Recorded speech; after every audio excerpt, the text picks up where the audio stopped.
बच्चों, आज हम लोग पार्ट 19 पेज नंबर 126 पाठ का नाम रथ चक्र, ये जो कहानी है इसके विषय में हम लोग पढ़ेंगे। रथ चक्र जो इसके लेखक हैं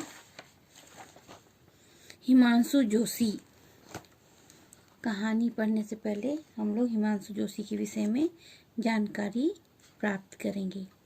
हिमांशु जोशी का जन्म सन 1935 ईस्वी में उत्तराखंड में हुआ था। पत्रकार व कथाकार के रूप में बहुत ही प्रसिद्ध थे। इनकी प्रमुख रचनाएं सूरज चमके, आधी रात, अरण्य, समय साक्षी है, सागर तट के शहर, तुम्हारे लिए, तीन तारे आदि हैं। इनकी कहानियों के नाट्य एवं रेडियो रूपांतर हुए हैं। बच्चों, रथ चक्र के माध्यम से हिमांशु जी हमें बताते हैं कि हमारा जीवन एक रथ चक्र की समान है। सुख दुख के साथ परिस्थितियों का भी परिवर्तन चक्राकार होता है।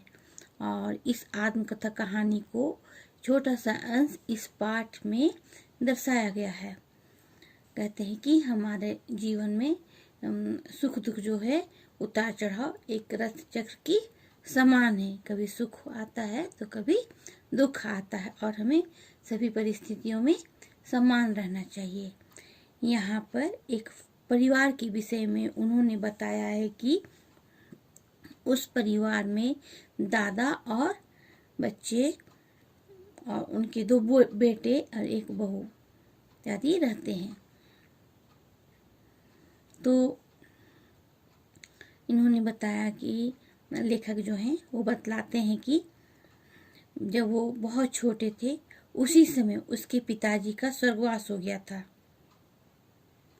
माँ जो है इसी पिताजी के स्वर्गवास से बहुत दुखी हो गई थी और बहुत ही रोती थी। और उस समय पिताजी की अकाल मृत्यु ने उनकी दादा की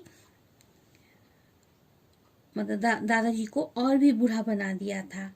और दादाजी उस समय अपने बेटे को खोने का गम जो था और साथ में उन पे विपत्ति का पहाड़ टूट पड़ा था, क्योंकि बेटे तो खो ही दिए थे, साथ में उसके जितने भी रिश्तेदार सगे संबंधी थे सभी ने उन लोगों को बहुत ही मतलब सताया और उनके जमीन छीन लिए, पैसे ले लिए, इतना तक कि आस पड़ोस के दुकानदार ने उनसे रिश्ता नाता वगैरह भी छोड़ दिया। उन्हें राशन पानी के लिए भी बहुत ही तकलीफ होने लगा। तो और इस प्रकार बाबा जो हैं फिर से मतलब बाबा जो हैं उनके दादाजी जो हैं दोनों बच्चों को बुलाया और दोनों बच्चों को समझाया और मेरे बड़े भैया को पढ़ने के लिए अल्मोड़ा भेजा और मुझे अपने साथ में घर के कामों में देखभाल के लिए साथ में रखा। और इस प्रकार लेखक जो है पढ़ाई करने के लिए बाहर चले जाते हैं और इधर दादाजी हैं कड़ी मेहनत करके अपनी कारोबार को फिर से खड़ा करते हैं और पहले की तरह ही घर में फिर से खुशहाली का माहौल आ जाता है। पहले की तरह ही दान दक्षिणा होती है, खाना बनता है और इस प्रकार दादाजी जी जो हैं अपने कठिन परिश्रम से दोनों बच्चों को पालते हैं, उनकी लालन पालन करते हैं। और इस प्रकार एक दिन जो है दादाजी जो हैं अपने आस पड़ोस के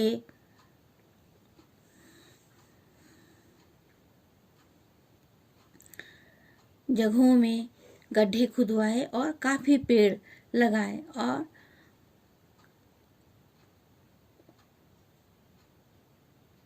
और अपनी गौशाला को भी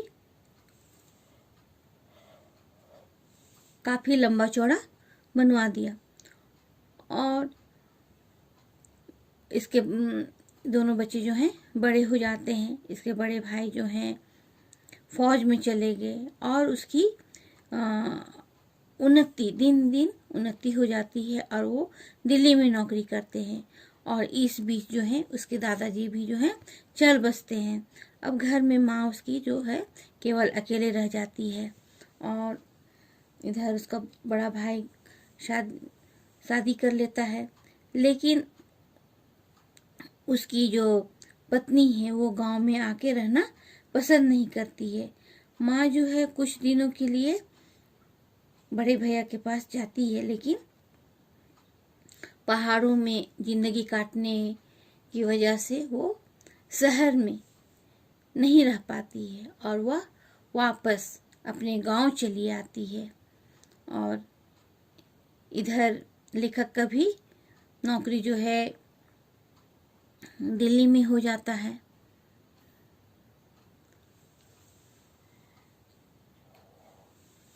और माँ जो है गांव में अकेले रह जाती है और अकेले रहने की वजह से उसे चिंता सताती है और अपने छोटे बच्चे की शादी करना चाहती है।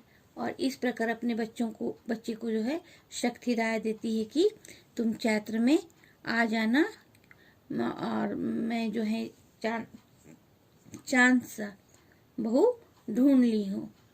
और इसी बीच इसके बड़े भैया जो हैं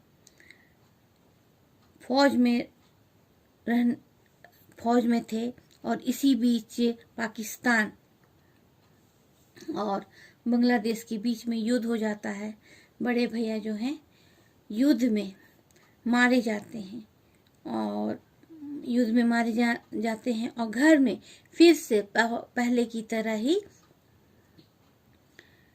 दुख का पहाड़ टूट पड़ता है। और इधर माँ जो है अकेले गांव में रहती है और रोती भी लगती है। और इस प्रकार उसका छोटा बेटा जो है अपनी बड़ी भाभी और बच्चों को साथ में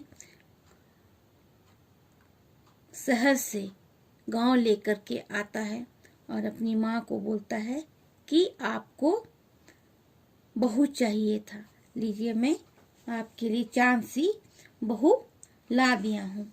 और इस प्रकार छोटा भाई जो है अपने भाभी और बच्चे का जिम्मेदारी उठाता है और माँ जो है और चांद सी बहू लाने का जिक्र कभी नहीं करती है। और इस प्रकार वो जो है पूरे परिवार जो है हंसी खुशी से रहते हैं। और तो यहाँ पर बतलाया गया है कि जीवन मूल्य परिस्थितियों में प्रतिफल परिवर्तन होते रहता है। तो बच्चों